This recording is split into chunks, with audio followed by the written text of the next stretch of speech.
এসএসসির ইন্টারভিউয়ের লিস্টে অযোগ্য শিক্ষকের নাম। রায়গঞ্জের নীতিশ রঞ্জন বর্মন অযোগ্য হয়েও ডাক পেয়েছেন ইন্টারভিউয়ে। এই অভিযোগে মামলা কলকাতা হাইকোর্টে।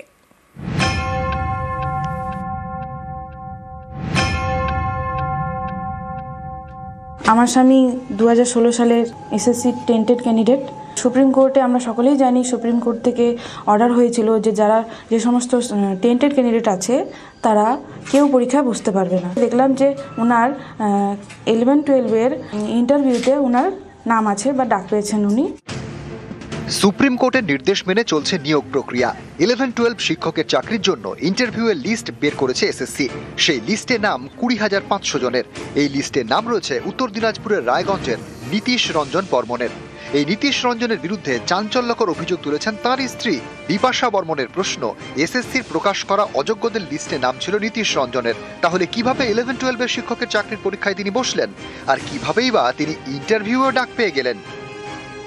আমার স্বামী 2016 সালের এসএসসি টেন্টেড ক্যান্ডিডেট।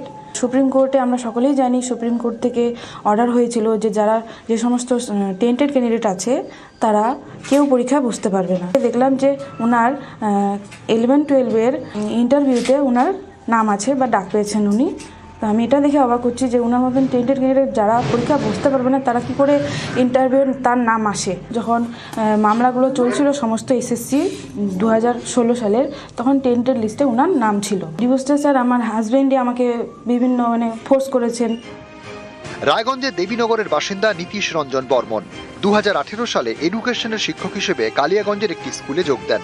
তাঁর স্ত্রী বিপাশা, দুজনের মধ্যে ডিভোর্সের মামলা চলছে। বিপাশা থাকেন রায়গঞ্জেরই বিন্দোলে, আর দেবীনগরে মা বাবার সঙ্গে থাকেন নীতিশ রঞ্জন বর্মন। আমার ছেলে হ্যান্ডিক্যাপ, এই নিয়ে পরীক্ষা অ্যাপ্লিকেশন করলো পরীক্ষার জন্য, এডমিট কার্ড পেলো, পরীক্ষা দিল, ভালো রেজাল্ট করলো, যে জন্য ভাই ডাক পেয়েছে। যাবে? হ্যাঁ, যাবে। এসএসসির অযোগ্য শিক্ষকের তালিকায় নাম, তা সত্ত্বেও ইন্টারভিউয়ে ডাকা হয়েছে বলে অভিযোগ। এ নিয়ে মামলা হয়েছে কলকাতা হাইকোর্টে। স্পষ্টত সুপ্রিম কোর্টের নির্দেশ যে কোনো টেন্টেড ক্যান্ডিডেটরা পরীক্ষায় বসবে না। পরীক্ষায় তো বসলোই, উল্টে তাদের নাম ইন্টারভিউ লিস্টে রেখে দেওয়া হলো। তারা যে টেন্টেড তালিকা প্রকাশ করলো তারপরে তারা একবারও যাচাই করেনি, ফলে এই লিস্টটা একেবারে স্বচ্ছ নয়, অস্বচ্ছ লিস্ট।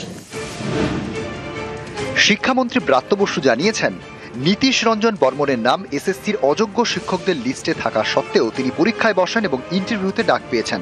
স্কুল সার্ভিস কমিশন জানিয়েছে যে 3রা এপ্রিল সুপ্রিম কোর্ট যে আদেশনামা দেয় সেখানে বিশেষভাবে সক্ষম প্রার্থীদের ক্ষেত্রে কিছুটা ছাড় দেওয়া হয়েছে। যদিও বিষয়টি নিয়ে আইনজীবীদের সঙ্গে পরামর্শ করা হচ্ছে। অযোগ্য হয়েও কেউ যদি সুযোগ পেয়ে যান তাহলে ভেরিফিকেশন করার সময় অবশ্যই তার নাম বাদ দেওয়া হবে। এখন অব্দি এসএসসির জ্ঞান মোতাবেক কোনো দাগি প্রার্থীর নাম তালিকায় ওঠেনি। ফিজিক্যালি হ্যান্ডিক্যাপড, সুপ্রিম কোর্টে একটা নির্দেশ ছিল বসতে পারে, এটা একজনের ক্ষেত্রেই হয়েছে। এসএসসি বলেই দিয়েছে যে তারা ভেরিফিকেশন করবে, সেই জন্য ডাকা হয়েছে। যদি দেখা যায় যে এক্সপিরিয়েন্সের যে ক্যাটেগরি আছে ম্যাচ করছে না, বাদ যাবে। আর ফিজিক্যালি হ্যান্ডিক্যাপড, সেটা লয়ারের সঙ্গে আমরা কথা বলেছি। অ্যাকচুয়ালি ফিজিক্যাল হ্যান্ডিক্যাপড বসতে পারে কি পারে না সেটা সুপ্রিম কোর্টের রায় খতিয়ে দেখা হচ্ছে। সেই মোতাবেক এসএসসির আইনজীবীরা জানাবেন, সেই মোতাবেক সিদ্ধান্ত হবে। ইন্টারভিউয়ের লিস্ট নিয়ে নানা অভিযোগ। কারো অভিযোগ নীতিশের মতো বেশ কয়েকজন অযোগ্যর নাম ইন্টারভিউয়ের লিস্টে রয়েছে। কারো অভিযোগ কম নম্বর পাওয়া সত্ত্বেও ইন্টারভিউ ডাকা হয়েছে। অনেকের আবার দাবি কাট অফ নাম্বার পাওয়া সত্ত্বেও তাদের লিস্টে নাম নেই। নিউজ 18 বাংলা। স্কুলে পড়ানোর অভিজ্ঞতা থাকলে মিলবে অতিরিক্ত 10 নম্বর। এসএসসির এই নিয়মেই আপত্তি নতুন চাকরি প্রার্থীদের। অভিযোগ, নিয়মের বেড়াজালে পড়ে বেশি নম্বর পেয়েও নতুনদের অনেকেই ইন্টারভিউয়ে ডাক পাননি। এরই প্রতিবাদে তারা পথে। সল্টলেকে মিছিল এবং বিক্ষোভ।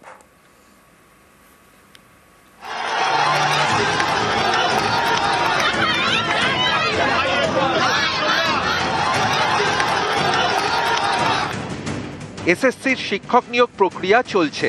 11-12 শিক্ষকের চাকরির জন্য প্রকাশ করা হয়েছে ইন্টারভিউয়ের লিস্ট। তাতে নাম 20,500 জনের। এই লিস্টেই আপত্তি নতুন চাকরি প্রার্থীদের একটা বড় অংশের।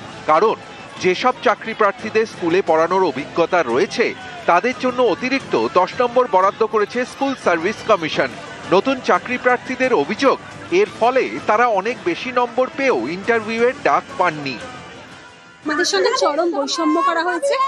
আমরা 70 পেয়েও ফ্রেশাররা চাকরিতে ডাক পাইনি, ইন্টারভিউতেই ডাক পাইনি, চাকরি পাওয়া তো দূরস্থ। এই বৈষম্যের বিরুদ্ধে আমরা লড়াই করছি। এই 10 নম্বর অবিলম্বে বাতিল করতে হবে, ভ্যাকেন্সি বৃদ্ধি করতে হবে এবং যাদেরকে ডাকা হয়েছে ইন্টারভিউয়ের জন্য তাদের ওএমআর জনসমক্ষে আনতে হবে।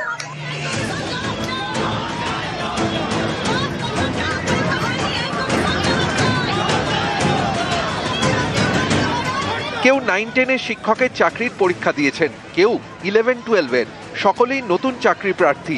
তাদের দাবি স্কুলে পড়ানোর অভিজ্ঞতার ভিত্তিতে অতিরিক্ত 10 নম্বর বাতিল করতে হবে। এই ইস্যুতে তারা সোমবার পথে নামেন।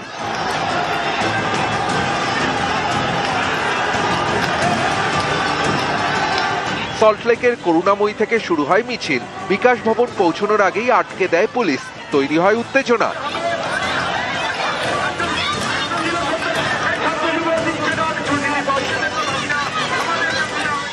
মার্কস আমি 60 পেয়েছি এবং academic score cut off academic score আমি 10-এ 10 পেয়েছি, কিন্তু কাট অফ স্কোর গেছে 77। How is it possible? 10 নম্বর বাতিল করতে হবে। 2016 প্যানেলে যেহেতু 10 নম্বর ছিল না, তো 2025 কেন 10 নম্বর আসলো? 1 লক্ষ শূন্যবাদ বৃদ্ধি করতে হবে। 10 বছর আমরা একদম ফ্রেশার্স, কোনো পরীক্ষা পাইনি। এই জীবনে প্রথম আমি এসএসসি পরীক্ষা দিলাম। পিজিতে যে ইন্টারভিউ লিস্ট বেরিয়েছে তাতে দেখা যাচ্ছে ফুল নম্বর পাওয়া সত্ত্বেও ইন্টারভিউতে ফ্রেশার্স ডাক পাচ্ছে না।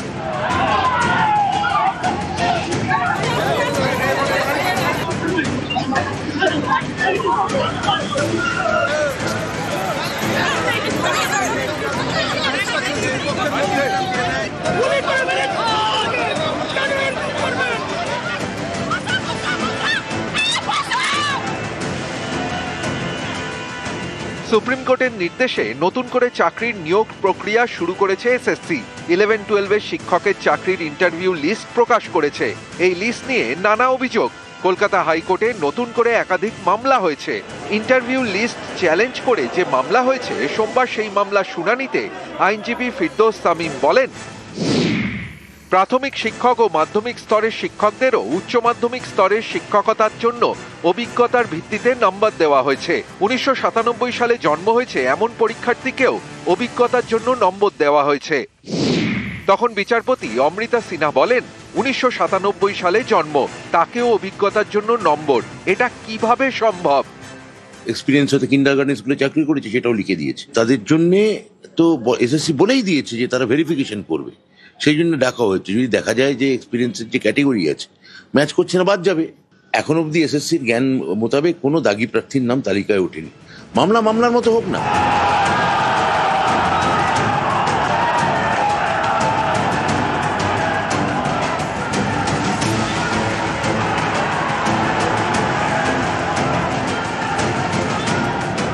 নিউজ 18 বাংলা।